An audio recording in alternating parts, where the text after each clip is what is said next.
You hop in your silver sedan built in Tennessee. Then travel a suspension bridge assembled in San Francisco. As you listen to a country song produced on a stage in Memphis, you dial on a cell phone made in New York that transmits to a satellite designed in Long Beach, circling above a wheat field in Wisconsin, where cows produce milk for a farmer that works to deliver a product that's brought by a truck built in Detroit to a store that sells food to a family of 5.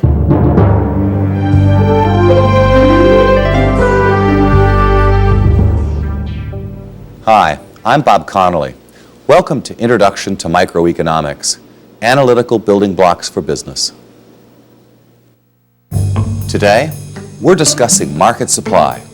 Now, in our first session, you might recall, we introduced you to restaurateur Wolfgang Puck, who helped us to differentiate between microeconomics and macroeconomics. Well, we're going back to the Wolfgang Puck Food Company to see how operations there illustrate the really important concepts in today's lecture.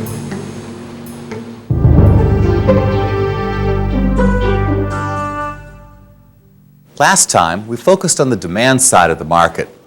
As you might recall, I introduced several market types. We talked about output markets and input markets and capital markets and so forth. We also talked at length about the law of demand, the idea that if the price declines, the quantity demanded will go up. We also focused on other important determinants of demand.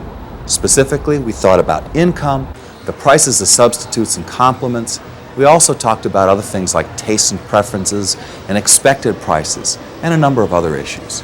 And we spent a lot of time thinking about, in the context of that market diagram, how could we show what happens if income changes or the price of the substitute or complement adjusts. In this week's session, we're going to look at what happens on the supply side of the market. Let's have a look at the topics for today's discussion. We're going to begin by working through the consequences of production costs for market supply. This is the central topic in understanding what determines the prices at which manufacturers and other producers are willing to bring products to market. We're also going to explore the connections between productivity and market supply. This is a very important issue and one that's often overlooked. We'll also explore a few other determinants of market supply that can make an important difference in specific settings. And finally, much as we last week explored why do demand curves shift, we're going to explore today why it is the supply curves shift. That way, when we get to our next session and we put demand and supply together, we'll have a full arsenal of tools to look at what goes on in markets. Let's begin by exploring the connection between market supply and production costs. Now, in a moment, we're going to go back to that market diagram that we used earlier. But I'm going to do it on the supply side of the market. Before I get to that, let's try to develop the logic of the diagram so we understand why I'm drawing it in the way I am. Let's think through it this way. We're asking the question, if I want firms to supply more output to the market, what do I have to do to get them to do that? Well, what we're going to do here is we're going to specialize our discussion and focus on the role of price. That is, we're going to wield Occam's razor and cut away all the other things that might matter in this setting and focus specifically on the role of price. And the logic is as simple as this. If you offer a higher price to firms, they will produce and bring more output to market. Why are they willing to do this? If their production costs are constant, that is, if we look at a manufacturing or service firm and we ask, what does it cost to bring each unit of output to the market? There might be a number of answers. Let's take two answers to that question in specific. Suppose for the moment that the cost of bringing output to the market was constant for all the relevant ranges of output. That is, for every output that we might reasonably consider in the market, the firm could produce that output and bring it to market at exactly the same price. If we ask the question, what price does the firm have to get to bring that output to market? The answer would be, well, you have to cover that production cost. But to get extra output, you really don't have to raise the price because their costs aren't higher. So, that's pretty clear, I hope. Let's take the more realistic case. To get more output, the firm, in effect, has to take on higher costs. So, as they expand output, production costs per unit actually increase. Now, if we ask the question, what does the price have to do to get the firm to bring extra output to the market? Well, the answer in this case is you have to offer a higher price. Their costs are higher, so if they're going to produce that extra output and bring it to market, you have to cover the costs, and the way you cover the costs is with a higher price. In future sessions, I'll walk you through that logic and reasoning in a lot of detail. For the moment, what I want to do is to give you a working tool to think about what happens in markets. And that working tool doesn't require all the detail. So, except for the moment, it is the case that as a firm attempts to produce more and more output, eventually its costs begin to rise. Therefore, if I'm trying to map out or show a picture of how market supply varies with price, what I have to look for is, to get more supply, that is, a higher quantity supplied, the firm has to get a higher market price. So I expect there to be a positive relationship between market supply and market price. The cost of production ultimately are going to influence what the price is that they have to sell the product at. And as you've already learned, demand is determined by price. So if your production costs are high, you're going to have to set a high price and nobody will buy your product. So you won't be able to sell any and you won't be able to make a profit. So it's important to keep your costs down in terms of being able to keep your price down. If you've got that reasoning straight, the diagrams that are about to come will be very easy to work through. Let's have a look. Here we want to talk about what we call a supply curve. So we're going to come back to that familiar XY diagram that you've seen in the previous lectures. And what we're going to do is to draw an upward sloping supply curve. That upward sloping supply curve is to capture this idea that if you want more quantity brought to the market available for purchase, the market price has to be higher. And what the supply curve shows is at every market price, how much firms are willing to sell. Let me give you a concrete example. Let's pick an initial price, P1. What the diagram shows is, if the market price is P1, then the firm, or the set of firms in this market, is willing to bring to market an amount Q1. That is, at the price P1, firms in this market are willing to bring to market and sell an amount of output equal to Q1. Now, the question, of course, is, well, if we want more output, what has to happen to the price? And the logic of our previous discussion is, if you want more output, the price has to go up. So let's see if that holds. Let's look now at the price P2. Notice that the price P2 is higher than price P1. Notice also that if we come straight over from the price axis, the vertical axis, to the supply curve and drop straight down, we find the new quantity supplied Q2. That is, what we've shown is if you raise the market price from P1 to P2, we're actually going to find an increase in quantity supplied from Q1 to Q2. The essential economic logic of this is my costs go up as I produce more output. So if you want me to produce and sell more output, you have to compensate me for the higher cost with a higher price. And that's how and why higher prices are connected with higher quantity supplied. Costs increase for firms as they produce more.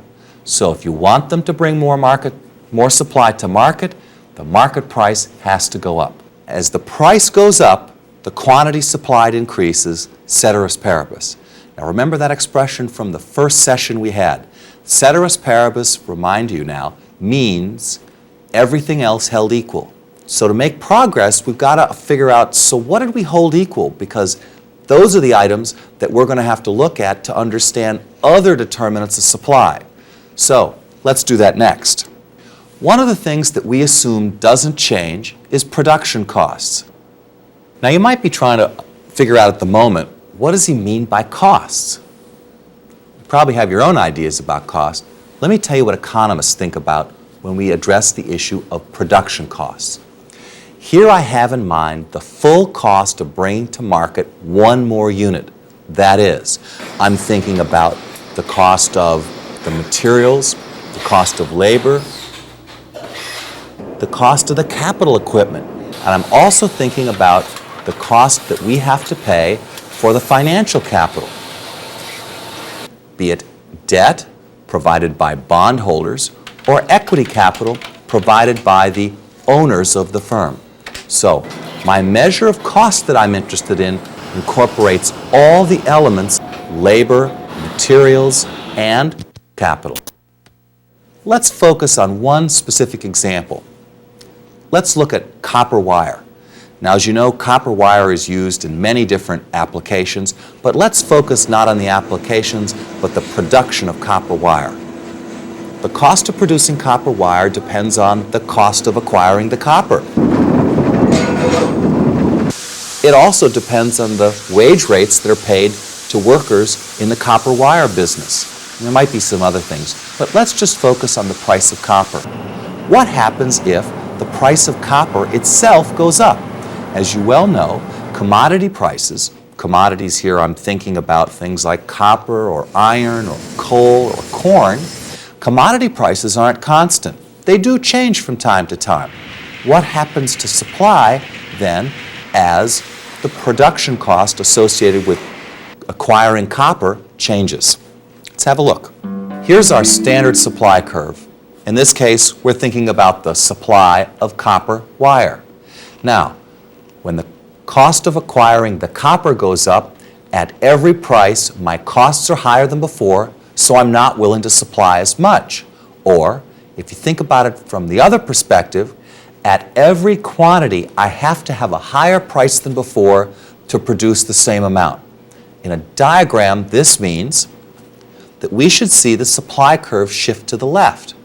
Notice in this setting, at every price, the amount that the firm is willing to sell is smaller than before, indicating because production costs are higher, we're simply not willing to bring as much to market as we used to at any given price. That is, we've had a leftward shift of the supply curve. Let me give you another example so that you can see exactly what I mean when I talk about this production cost idea, because there really are some other elements to this that an example involving copper wire might not lay out for you as clearly. Let's think about the cost of putting airplanes in the air and delivering people from one city to another. Now, there are a whole host of things that determine production costs, and so if I'm trying to understand why would costs change and the supply curve shift for an airline, I have a lot of things that I might think about. For example, there are the reservation centers that take your reservation. And of course, they've got a computer system behind them, and you have to pay for both of those.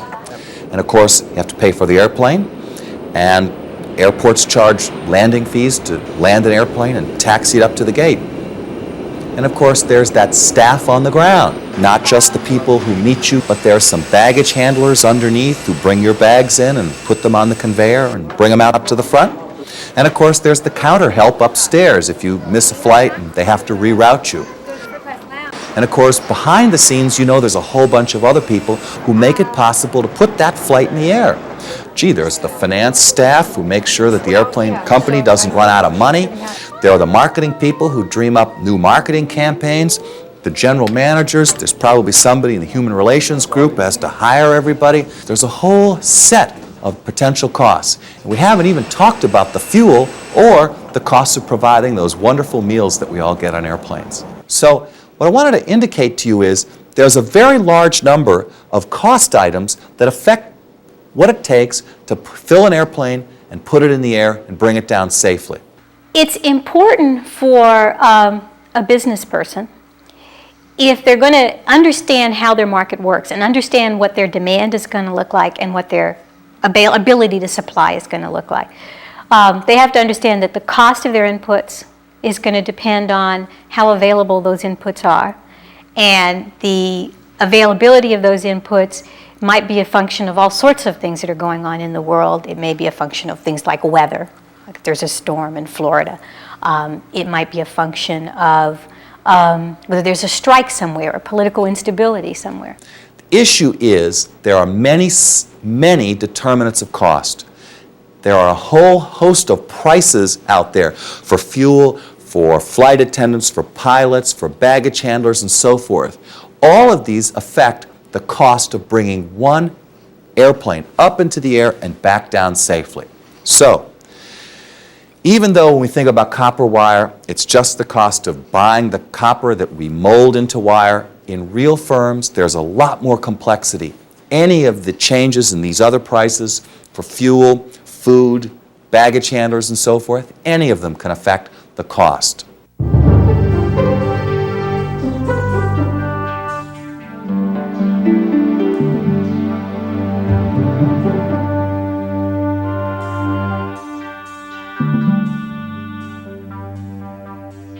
The next step that we need to think about is productivity and market supply.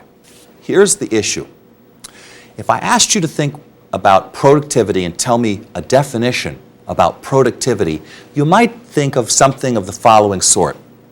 Let's think about shoes.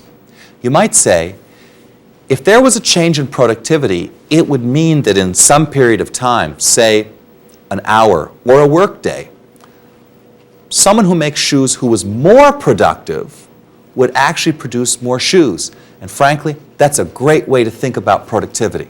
Productivity is very, very critical because it means that as you become more adept at doing what you do, you can turn out more product at a lower cost. This can be very, very important.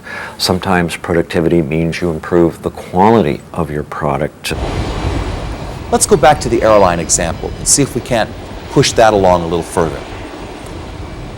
Every time they pull an aircraft full of people into the gate and they park it, there's a whole set of things that happen behind the scenes. And the productivity of the workers at that point has a bearing on the cost of filling that airplane and sending it along its way. For example, after everybody leaves, there's a small crew that comes through that aircraft and cleans it.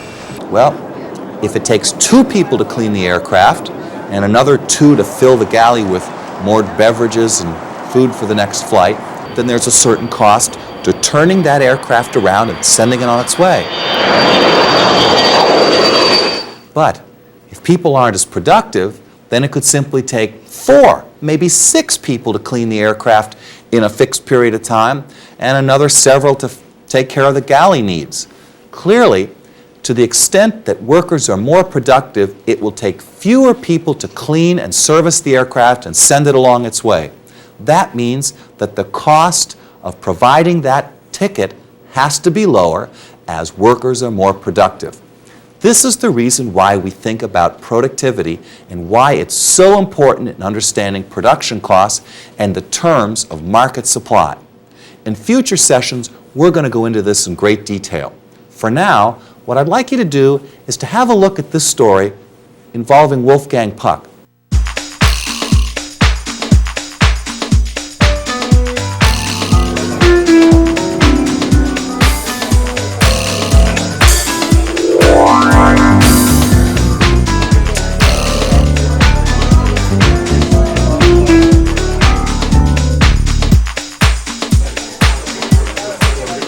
The Wolfgang Puck Food Company expanded on its restaurant business by developing a line of premium frozen pizzas and entrees based on the cuisine they serve in their restaurants.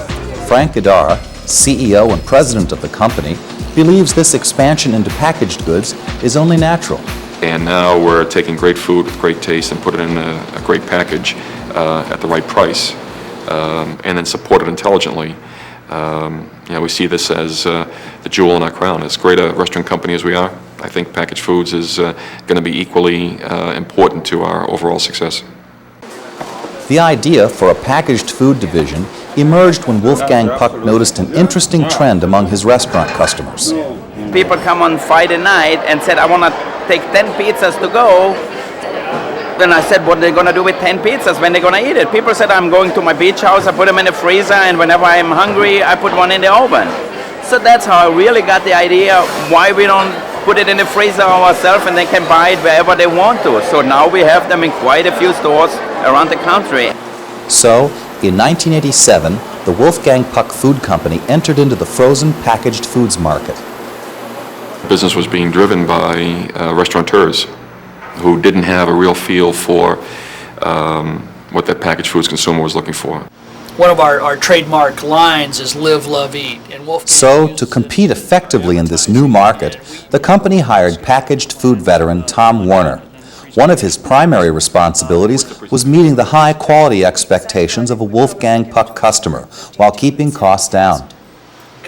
We're challenged somewhat because we have to define our products, as you might say, Wolfgang style. They have to reflect Wolfgang's touch. They have to have that Wolfgang signature, and that comes in the flavors and the ingredients we use. That's a challenge when you're going out sourcing ingredients to assemble the product. We buy enough tonnage of ingredients to be able to negotiate some very good prices. It is a challenge to us to pull the two together, the cost side as well as the quality side.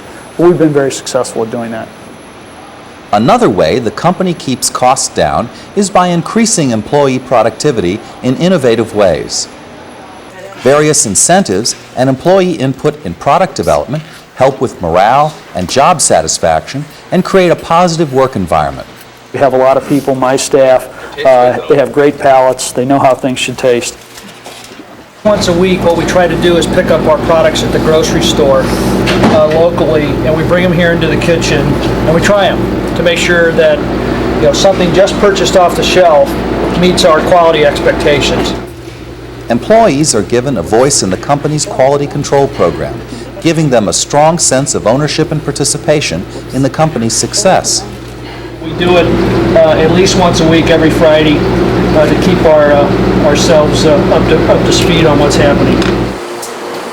David Bartakovsky is the manufacturing manager and has many years' experience in the frozen food business.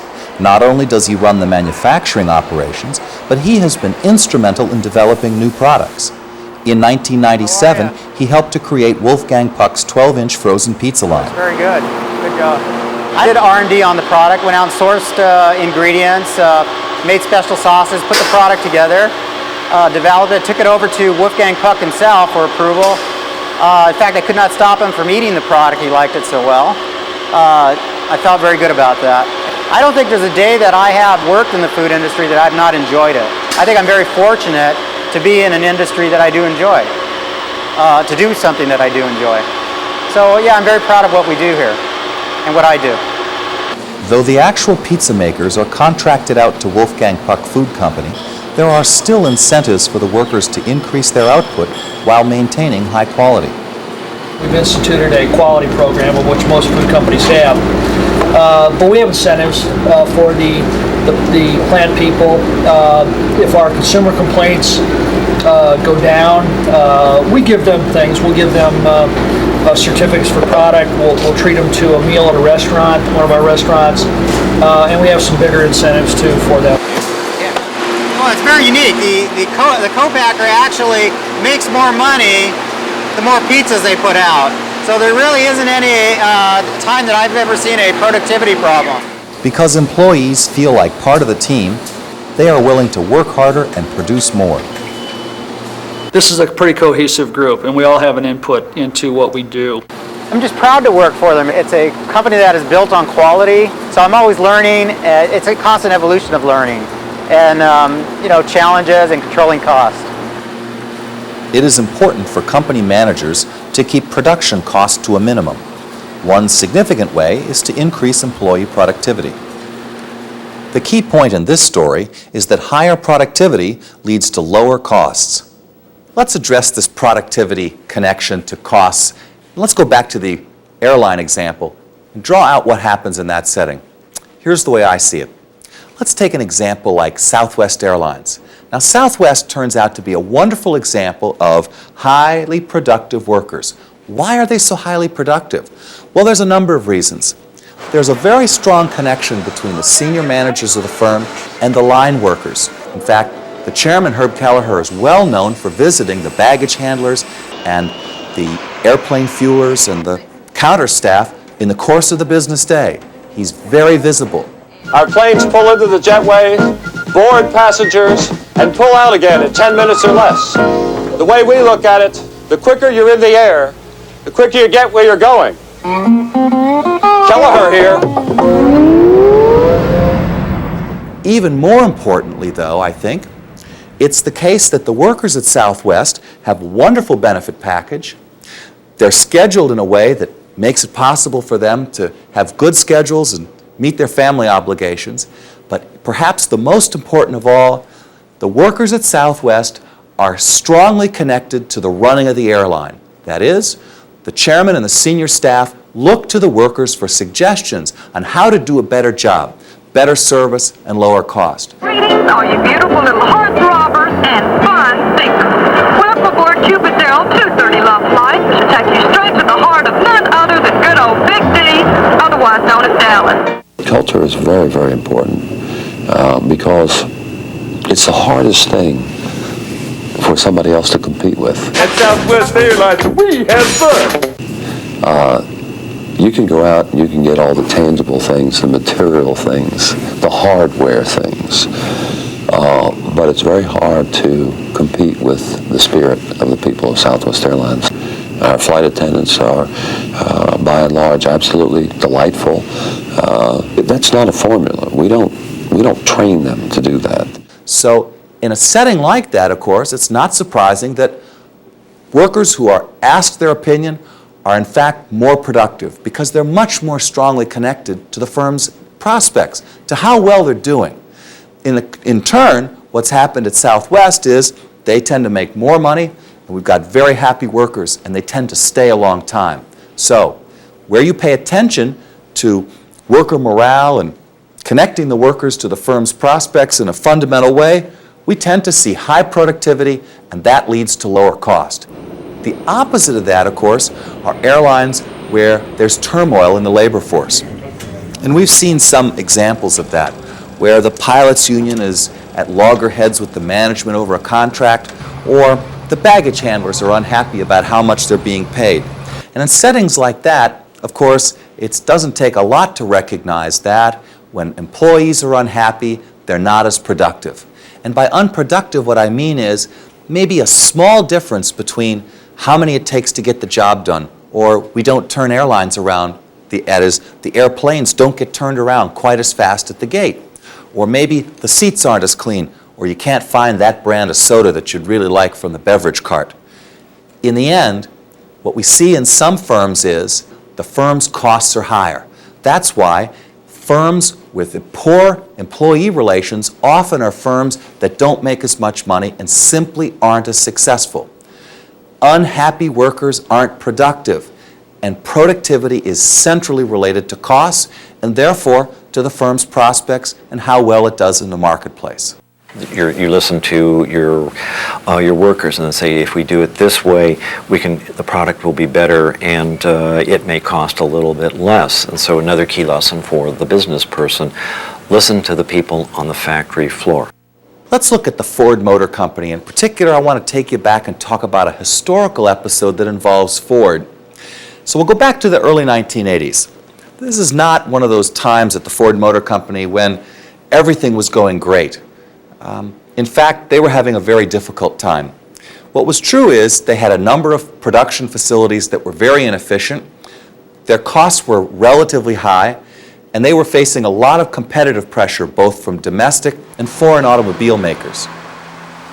So the managers at Ford hit on a strategy, and the strategy was very simple and, from the perspective of economics, absolutely foolproof. Here's what it sounds like. What they did is go to the United Auto Workers. After all, Ford was mostly a unionized shop, and they negotiated reductions in the hourly rate and in the benefits package, and roughly labor costs were negotiated down by a factor of about 25%. The second thing that Ford did, which was really, really important, is that they also went back to their own plants.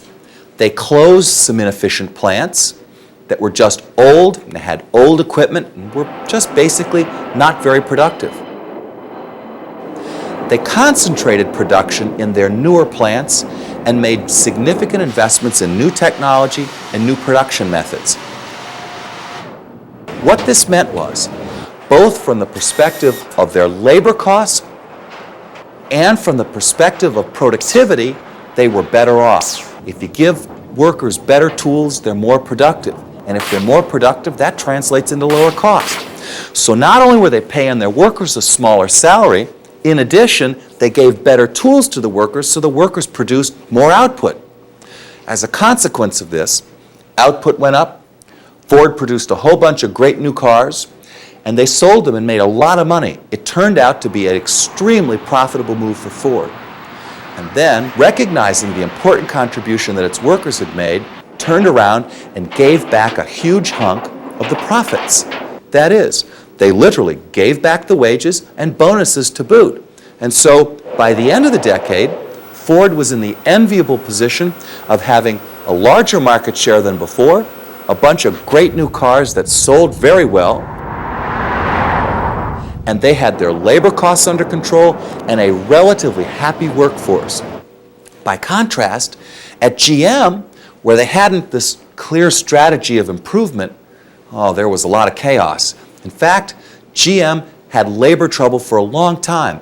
Their workers were very unhappy by comparison because even though they had made sacrifices, there wasn't ever a payback to the workforce.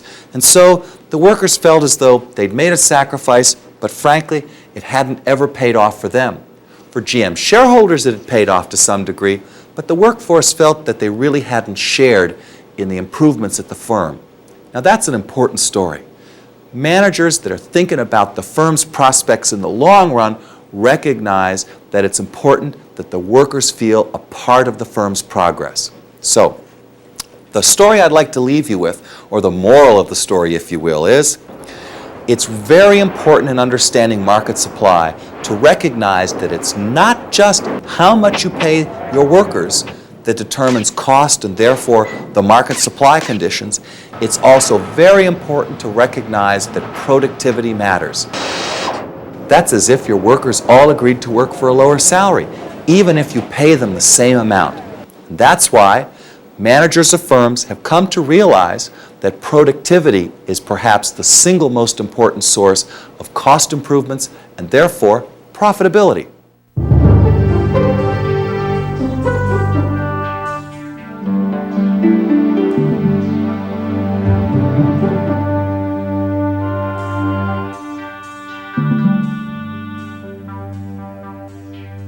There are many other determinants of supply that we'll talk about in future sessions, but today we're going to focus on just one, the price of related products.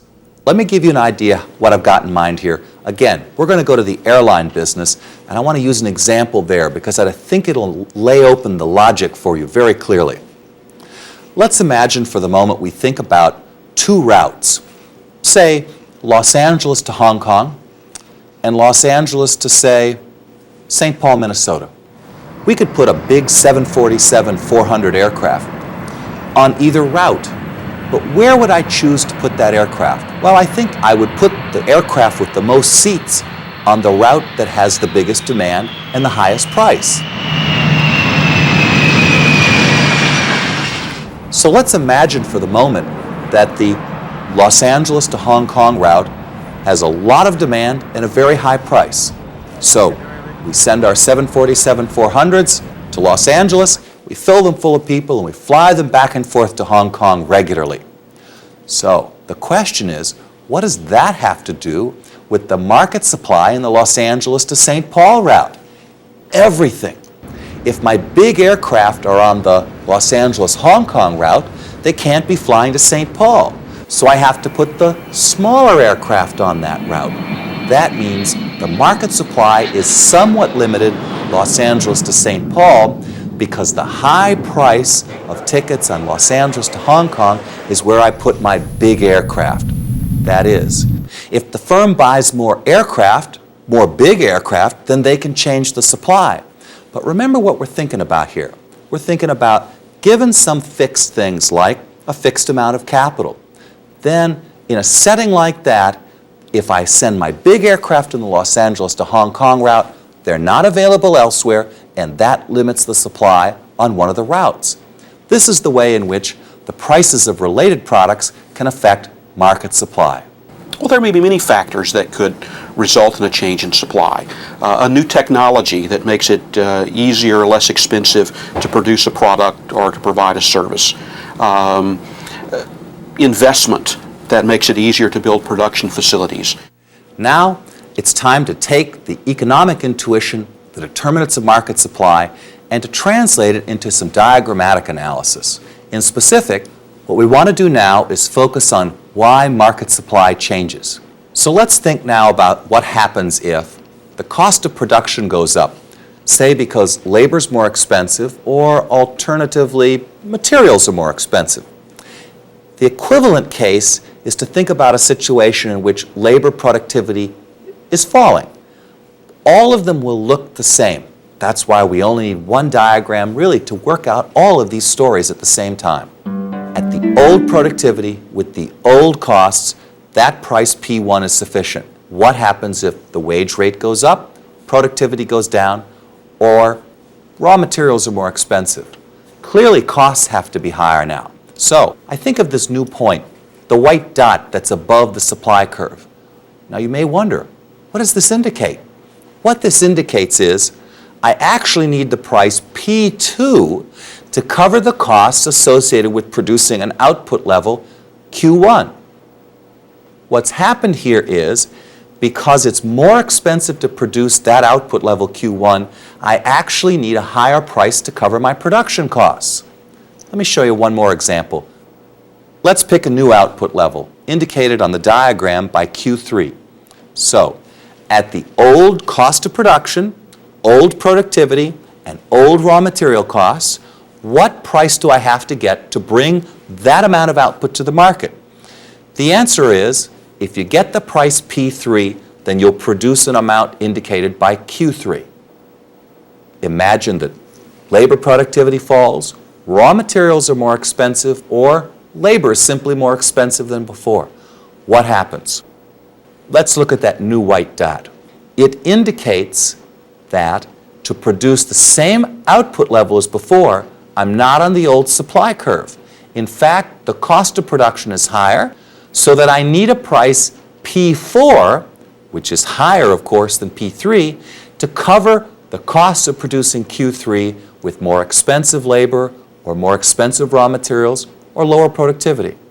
What does this mean in the end? In the end, it means the old supply curve doesn't describe market supply anymore. I need a new supply curve, indicated by S prime. It's shifted to the left, and what it shows is that if labor is more expensive or less productive, or my raw materials have a higher cost attached to them, then I need a higher price to bring to the market those same output levels Q1 and Q3. Now you could redo this experiment picking any other output levels that you choose and just compare the prices on the old supply curve S and the new supply curve given by S prime. Again, what are we worrying about here? We're trying to show what the implications are for the market supply curve of changes in the underlying determinants of supply. The cost of production, productivity, or the cost of raw materials. And what we're showing is, if productivity falls, labor's more expensive, or materials are more expensive, the supply curve has to shift to the left. Now, to make sure you've got these very important ideas under good control, let's go back through them one more time, and let's use a very specific example. Let's think this time about those wonderful pizzas that Wolfgang Puck's chefs produce. And in specific, let's think about costs of production as involving not the chefs, but the ingredients. So we start with our usual supply diagram, with price on the vertical axis and quantity on the horizontal axis. And the supply curve describes the price that's required to cover production costs as we produce more and more pizzas. When we draw that supply curve and we think about producing a certain number of pizzas, say Q1, it requires a price of P1 to cover those production costs. Imagine that the cost of the ingredients go up for some reason. What happens then? What we said was, to produce Q1, it's going to cost more than before. And that higher white dot on your diagram is to indicate that higher cost. What that means is the price P2 is required to cover the cost of producing Q1 worth of those wonderful pizzas. One more time. Let's pick a new quantity, Q3, because these are the really popular Wolfgang Puck pizzas. So what we know is to produce Q3 of those pizzas requires a price of P3. But again, the cost of the ingredients has been increased, and what happens? The cost of production's up. So now it requires a price of P4 to cover production costs for those pizzas. So again, if the cost of the ingredients goes up, it means that the supply curve for pizzas shifts to the left, unless Wolfgang Puck finds another way to get his costs down.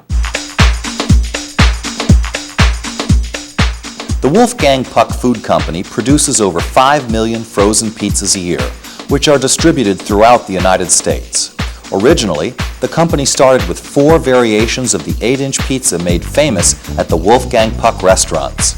Then, they expanded into entrees, and most recently, introduced a line of 12-inch pizzas. The California-based company has a contract with a manufacturer, or co-packer, who produces their frozen pizzas at an established per-pizza cost. Because we're in a co-packing situation, we have basically 3 costs. One is the ingredients themselves. And the ingredients very roughly would represent almost 2/3 of the cost of the product. Another third of the product would be reflective of the other 2 elements. That would be the assembly charge, or the actual labor of putting it together, and then the warehousing of it. We believe that our costs for all of our products are on average higher than our competition for one main reason. We use the highest quality ingredients. We do not use any preservatives or flavorings in our products. And so we have to source with the top quality ingredient suppliers around the California areas and beyond. And we do have to pay a little bit of a premium, which puts a little pressure on the margin line. This here is our refrigerator. This is where we keep some of the refrigerated items. Some cheeses. These are our fresh Romas that we use on our pizzas out there. We need to have enough area here to be cost effective, so we can go out and buy large amounts of ingredients at a lower cost. We also need somewhere to keep it. Speaking of that as well, we're putting in a flour silo outside. We're going to move away from bag flour to bulk flour. Let me give you an example. Bag flour is costing us 18 cents a pound versus floured or bulk flour will drastically reduce to 12 cents a pound. So again, future planning into a manufacturing facility goes a long ways. Saves you big, big money. I tend to search high and low for ingredients, for quality ingredients. It's just not always price. You're looking for somebody who can, a vendor who can deliver cost as well as a quality ingredient. So you go out and you put it out to bid, and you contract. Sometimes you go for 6 months. I'm fortunate, we produce 5 million pizzas a year, therefore I can contract for a year and get a better price. It is important for David Bartokowski and Tom Warner to monitor prices of ingredients regularly. You pay anywhere from 30 to 40 cents for co-packing, which co-packing means taking this, taking the initial concept and making a finished product out of it. We in turn buy the ingredients that go onto that pizza, and we are billed separately and accordingly. So if I spec'd out caviar on my pizza, of course it's going to drive that price up, but I think our average cost is anywhere from $1.10 to $1.40 in that range per pizza. I want my co-packers to make money, and the more throughput they can do, the better. But they have to do it according to our spec. That's the challenge, is to get them to continually produce to the spec and produce at a speed that will allow them to produce our specification while maintaining their costs. There's a fine balance there. Another significant cost is packaging the frozen product. The Wolfgang Puck package is a very attractive package, and it takes a lot of design elements to go into it. First of all, the package had to be designed, and to employ a design company is a costly project. We have a very successful package, and so those costs are behind us. But we do have to buy packaging material on an ongoing basis. There was at a point a reduction in the number of plants operating, producing packaging for the food industry, and costs went up as much as 40% in 1 year. you've got an estimate of the costs. That's right.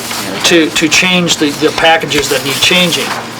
And we tried to simplify it and clean it up and get all this background busyness out of here.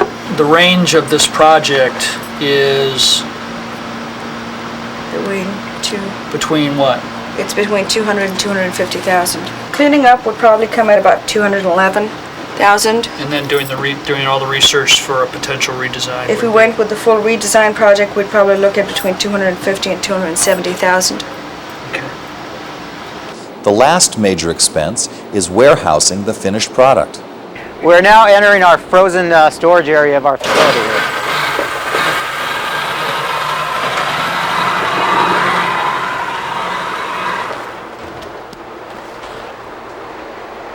We keep about 80,000 cases of finished product in here in our freezer. This is about a 25,000, almost 30,000 square foot freezer area with about 25-foot ceilings. It's at about a temperature of about 10 to 15 below zero here.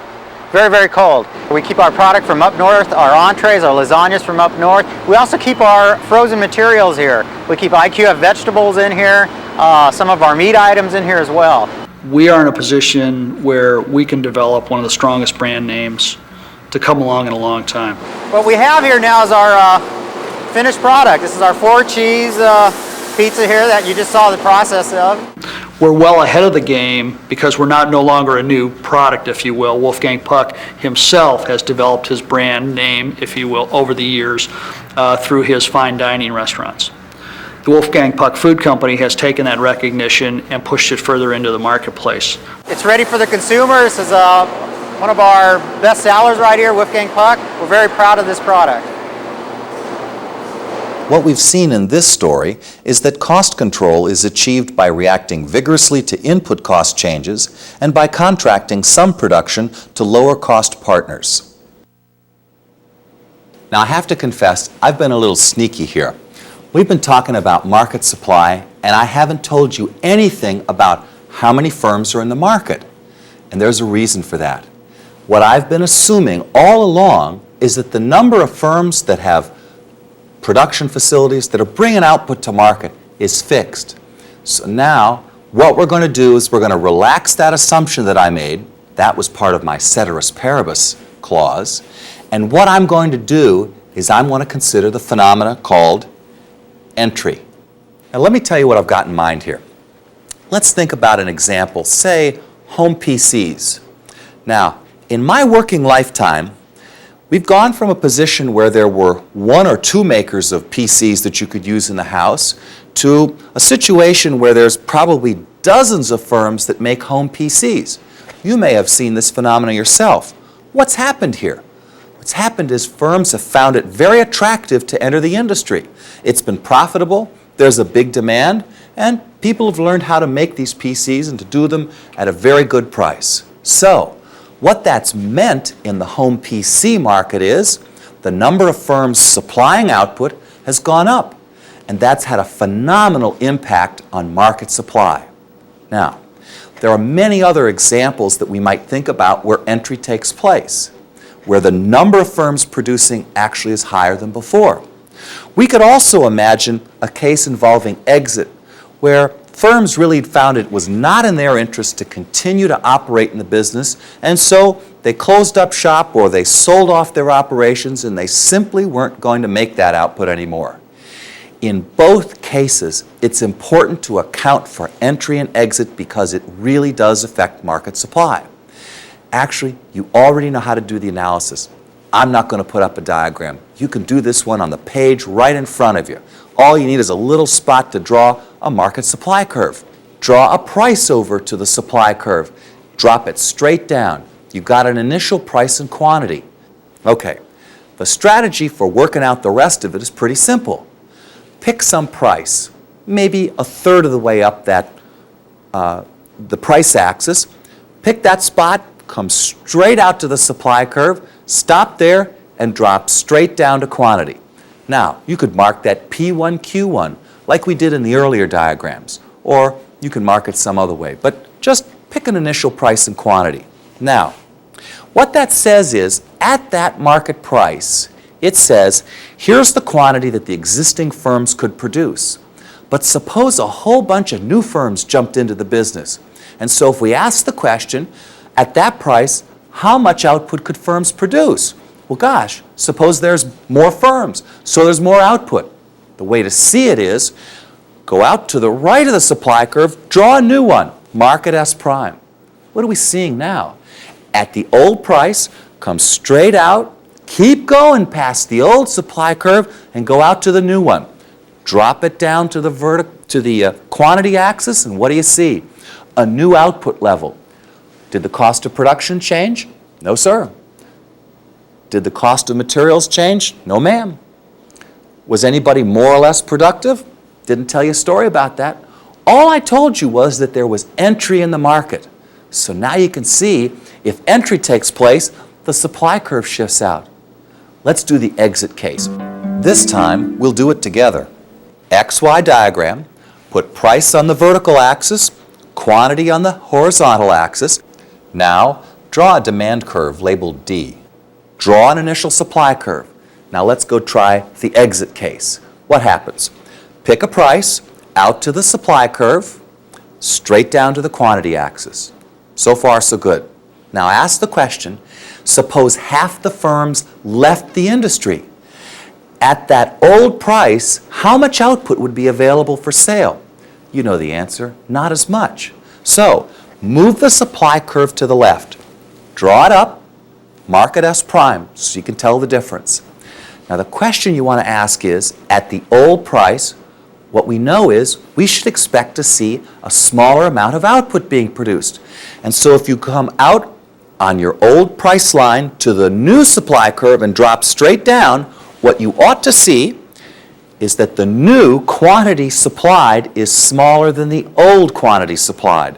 That is, what exit leads to is a leftward shift of the supply curve and a smaller quantity available at every price. This is why entry and exit are so important, but you already know what to do about them. You already understand when we move supply curves, how to think through what's happening to the quantity being supplied at various prices. Now, if you still have some questions in your mind about what's going on with entry and exit, relax. In a future session, we're going to think through the consequences and the incentives for entry and exit in greater detail.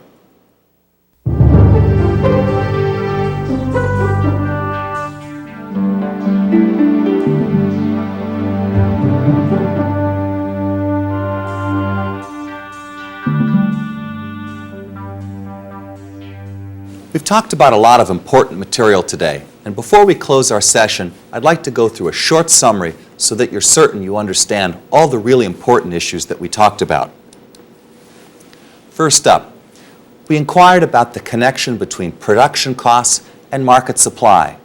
And the basic idea we developed there was that market supply curves show you how prices have to adjust in order to produce or to get firms to produce more output. As costs go up, the price has to go up in order to get a higher supply. So that's why we say the market supply curve is upward sloping. It shows us that connection. We also inquired about the connection between productivity and market supply. The point there is productivity is essentially the flip side of cost. The more productive workers are in a firm, say because they make important suggestions on how to improve efficiency, or because they've got really good tools to work with, well, higher productivity leads to lower cost, and that affects the terms of market supply. I also gave you an example of another determinant of market supply, the prices of related goods, and we worked through a short example there. And of course, toward the end, we inquired about why do supply curves move?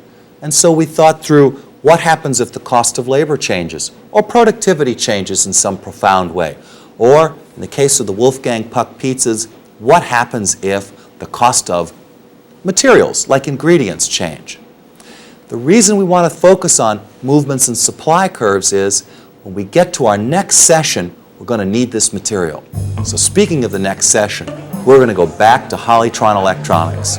We'll define equilibrium prices and talk about how firms and buyers interact. Hey Dave, how you doing? How are you, sir? How are you doing today? We got time. I want to talk for a little bit about DVD. It's not too busy right now because I want to make sure we have the strategy. Next 6 weeks, we got 6 weeks till Christmas. Well, that concludes our discussion for today. I've really enjoyed putting the whole session together and talking about this with you today, and I hope you've enjoyed it too. I'm Bob Connolly. I'm looking forward to seeing you next time.